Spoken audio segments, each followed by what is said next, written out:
Mais um voo do Urubu Brabo, né? O Renan Moura aí e o pessoal da S1 Live descendo o cacete no Felipe Luiz, né? Dizendo que ele é super protetor. Planejamento errado que o Flamengo fez, com poucos zagueiros. Não tem um atacante, né? O atacante do Flamengo hoje, esse falso 9 não existe. E Plata, né? Sem contar outros atacantes ali, não fazem gol.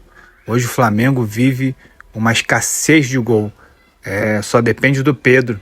E contratou um atacante, o Juninho Azerbaijão, que não faz nada, que não dá nada. O Felipe Luiz não dá nem oportunidade pro cara.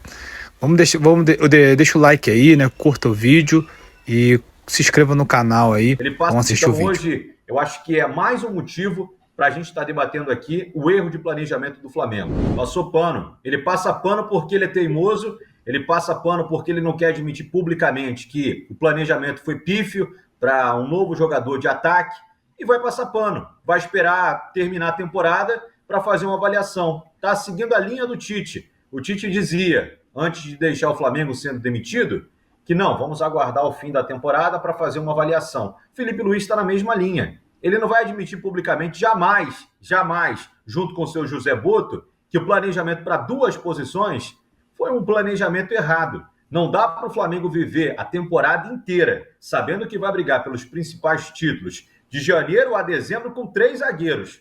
Me desculpa, mas não dá para apostar em um jovem que pouco participa, que é o João Vitor. Não dá para apostar em um jogador que nem do Flamengo é mais, como o Cleiton, que tem sido, às vezes, nem relacionado pelo treinador. Não dá para apostar nesse esquema de falso 9 até a última rodada do Campeonato Brasileiro e apostar nesse esquema para um jogo contra o Palmeiras. Ninguém faz gol, Júlio. Você bota todos os pontas ali como um falso 9, como ele diz, e ninguém sabe fazer gol. O Wallace, me desculpa, entrou muito mal ontem. Muito mal. Péssimo.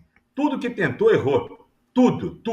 Está muito abaixo do que a gente esperava desse jogador e acreditava que ele pudesse ser. Hoje é um jogador muito comum vindo da base do Flamengo. E o Juninho foi o primeiro tiro errado do José Boto. Foi o primeiro tiro errado da temporada do Felipe Luiz. O jogador que está muito distante de ser um atleta de nível nacional. Ele pode jogar bem lá, no Karabag, no Azerbaijão. Deve ser uma liga fraquíssima mesmo. Agora, para Flamengo, é um jogador que realmente no treinamento deve ser muito diferente daquilo que o Felipe Luiz fala na entrevista coletiva. Inclusive, o Felipe Luiz esconde muita coisa, para não falar mente na entrevista coletiva. Mas adora blindar o seu elenco, adora dizer aquilo que todo mundo sabe que não é. A verdade é essa. E o Juninho, cara, me desculpa, virou o ano, negocia, empresta, paga 50% do salário, não dá para manter o Juninho no elenco. Tem que buscar um outro jogador de nível de Flamengo, jogador que vista a camisa e entenda realmente o peso disso. Inclusive, eu tenho uma informação, quero trazer aqui nessa uma live, que o Juninho está ciente que está escanteado dentro do Flamengo. Sim, um jogador que está ciente de que nessa reta final de temporada não vai ser utilizado, não chega a ser isso. Mas é um jogador que nos bastidores, no dia a dia do Flamengo, está muito mais quieto e recluso. Participa, é claro, de tudo que acontece, está lá no vestiário apoiando os companheiros, mas é um atleta que está recluso, ciente de que a vinda dele para o futebol brasileiro foi muito ruim para a carreira dele. Ele tinha uma proposta do Sevilha, da Espanha, e hoje ele até pensa, com pessoas próximas a ele, se essa decisão realmente de vir para o Brasil tenha sido a mais acertada. Para ele, ciente para 2026, o caminho pode ser outro, que não com a camisa do Flamengo. Então, hoje, eu acho que é mais um motivo para a gente estar debatendo aqui o erro de planejamento do Flamengo, porque é um jogador que tem ciência de que hoje ele está abaixo dos demais companheiros. Se ele é preterido pelo técnico do Flamengo, que pediu a sua contratação para ser o substituto imediato no comando de ataque, do Pedro que estava lesionado, do Gabigol que tinha saído, do Carlinhos negociado, cara, me desculpa, mas é um erro de planejamento fatal da diretoria do Flamengo e também na zaga. Não dá para contar com o Danilo, com o Léo Pereira e o Léo Ortiz apenas para uma temporada como essa. Xereto, Renan votou aqui, passou pano. Na tua opinião, das opções que temos na enquete, né? Qual se configura melhor aí, né? Em relação à oratória do técnico Felipe Luiz na coletiva após o empate entre São Paulo e Flamengo em 2-2? né? Se foi passada de pano, ou ele foi incoerente, 2 pesos, 2 medidas, ou todas as opções anteriores. A oratória do Felipe Luiz sobre o Plata no lance da sua expulsão na partida de ontem. Não, foi uma passada de pano, concordo com o Renan Moura, mas foi uma passada de pano necessária. Nem sempre o técnico pode falar aquilo que ele pensa, né? Ou pode falar aquilo que a torcida quer escutar, né? Ele não pode, nesse momento, perder o elenco do Flamengo. Ele não pode, nesse momento, perder sequer um jogador do Flamengo.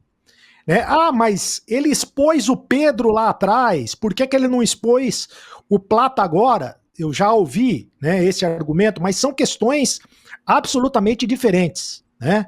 Ele expôs o Pedro na tentativa de recuperar o Pedro, e conseguiu recuperar o Pedro. O Pedro deu a volta por cima, serviu de motivação ao Pedro. Agora, se ele expõe o Plata, ele perde o Plata. E hoje é um dia muito difícil de defender o Plata. O Plata não tem defesa, né? Não tem defesa o que ele fez ontem. O Plata jogou o Flamengo no buraco, né? Isso colocado, eu repito, não tendo o Juninho, tá muito claro, óbvio, que o Felipe Luiz não confia no Juninho. Se confiasse, botava ele pra jogar. O cara é centroavante, né?